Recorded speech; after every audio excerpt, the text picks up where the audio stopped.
Hey everybody, welcome back. It's Mickey and I am here to talk to you about the 12-week year, week 2. But here is the fun part. You see me looking over here because I'm gathering supplies to talk to you. 12-week year, you may have, a lot of you are new.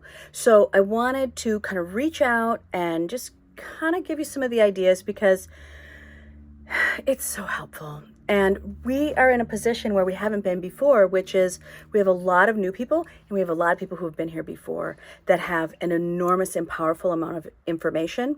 And when you're new in the group, you kind of are just also new to the process. So some of you have purchased one of these off of Amazon. You are welcome to do that. We do send you the kit, and this kit actually was designed by the author, so I encourage you to use it because it is really helpful. And this is the part, this weekly scorecard, you will want to keep score. Now, accountability, everybody has a head trip over. Everybody. And I will just tell you the bold-faced fact. If you avoid the steps, especially on your first round, you won't get the gold that you want.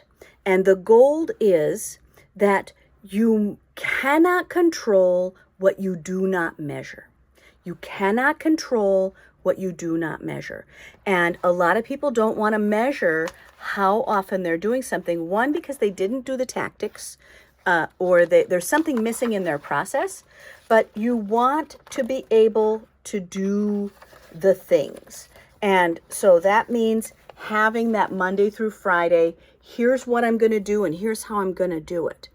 And that weekly scorecard for you is also, the reason you need it is because you can repeat it.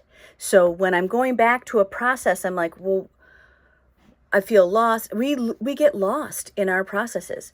And you will take this and you need to learn this skill because it works. And secondly, so you can figure out what your own ritual is going to be. Very few people keep just the way that they're doing their planning. Very few people keep it past 5 years. They augment it, they change. People's lives change drastically every 5 years. Now, some of you are writing in this. Some of you actually have bought like these littler books and that you're using these. They're often at the dollar store or something where you just have kind of these little goals, planners, days, and you're making one for each of your goals. That works too. But you want some way to write things down physically so that you can go back to them. The people that do the very best and are the most impressed with their own outcome are people that took the time to get that 3-hour chunk of time on their calendar every single week. We are only together for 84 days. It's only 84 days. And you can do anything for 84 days. Do the homework for 84 days. Show up. Be on camera. Don't be flopping around all over. If you are willing, if you are flying around and not making time for you in that session, that's some information. That means a lot of things.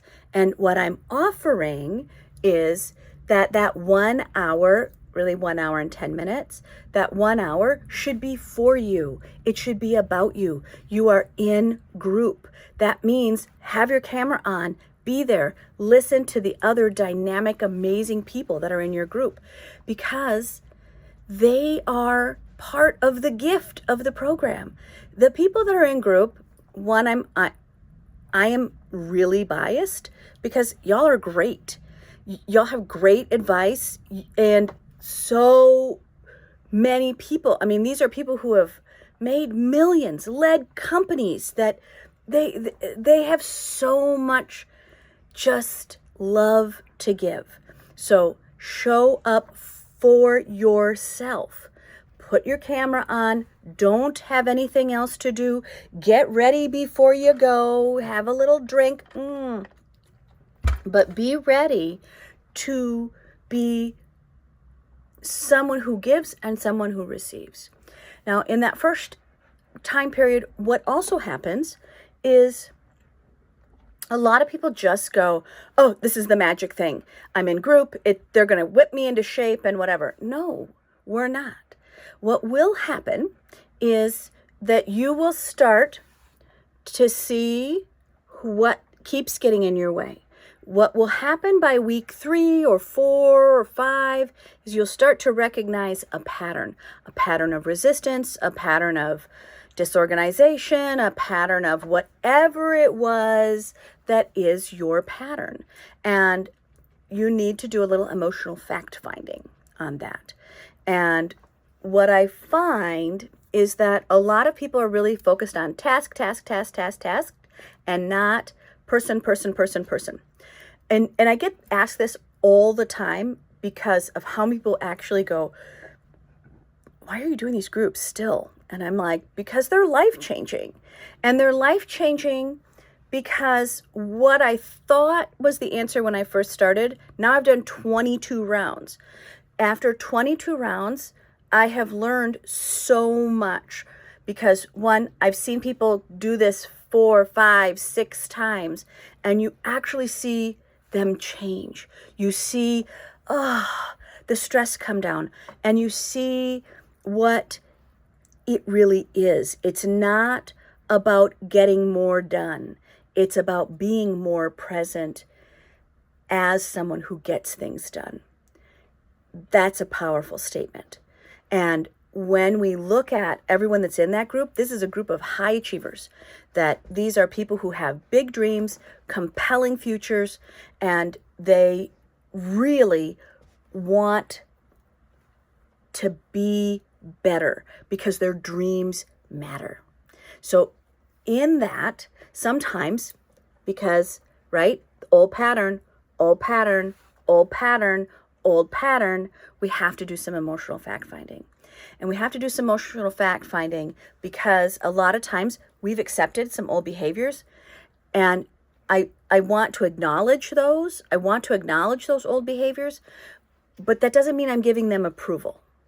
Okay? So when we start to look at, this is in my way, this is the old pattern, I'm gonna have some acceptance. Yes, these are my flaws. Okay, I'm gonna acknowledge that, but that doesn't mean I'm giving them approval. That doesn't mean I'm going, it's okay, I'm just this way. No, you get to move forward. What I have learned out of all of these times is that people are complex. And people have a complex set of dreams, and they're actually really hard to figure out. And what ends up happening after your 3rd, 4th, 5th time is you start to acknowledge the old things, right? You start to acknowledge what is there, and you start to acknowledge that you don't have to accept the old way. And then you get to move forward. And what does that mean? It means that you're trying to build harmony, that the number one thing that happens through learning to keep score is you start to have a plan, you start to work your plan, but you start to keep a promise to yourself, right? When we talk about self-esteem, it is, right, capital S, self. It is holding ourself in esteem. That means that we're holding it with grace and harmony and love, that we want ourself to do well. And that means that I also have to acknowledge that this old pattern isn't right for me. And that also means that I don't have to approve of this crazy life that's around me. I don't have to keep doing it that way. And if you don't acknowledge that and you just run away one more time, it continues the suffering. And a lot of people are suffering with underachievement. They are suffering because they know they have capacity, they know they have this goal, they know they want to be able to do this, but now 5 years has gone by, 10 years has gone by. For some of you, you've been wanting to write a book for 20 years, and it's not done. For some of you, you've wanted all of these things and they're not here. Why? Because something is there. And that's where emotional fact finding comes in.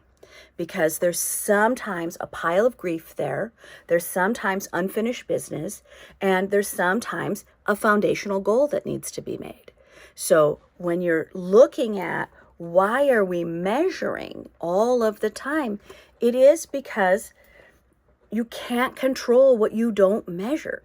You can't control it. It's not there to punish you. It's not there for you to be obsessed with the fact that you're not doing enough. It is to say, I'm looking for some evidence. I'm looking for some information. I'm looking for the slant. What's the deal? How am I doing that? I need some data points. I need some refinement. We look at that from another person and group, right? I need to know what are my wins and what is my learning. What are the wins I had this week and what's the learning I need to do? And you have to come in with that learning mindset that you want to be able to keep working forward in a way so that it's not always just partially done, that you can start building in meaning, respect, honoring the process, looking for information. And that means moving. Moving also means hitting a bullseye. And the minute you start hitting a bullseye, you start to like it. And that's the fun. So every time you keep a promise to yourself, even the little ones, you know what? I'm going to eat a piece of fruit today. That's a promise. When you don't do it, in their nose. And there's no one out here that's going to yell at you for that. But you're going to realize that that's not right for you. And I'm going to realize that my light keeps going off.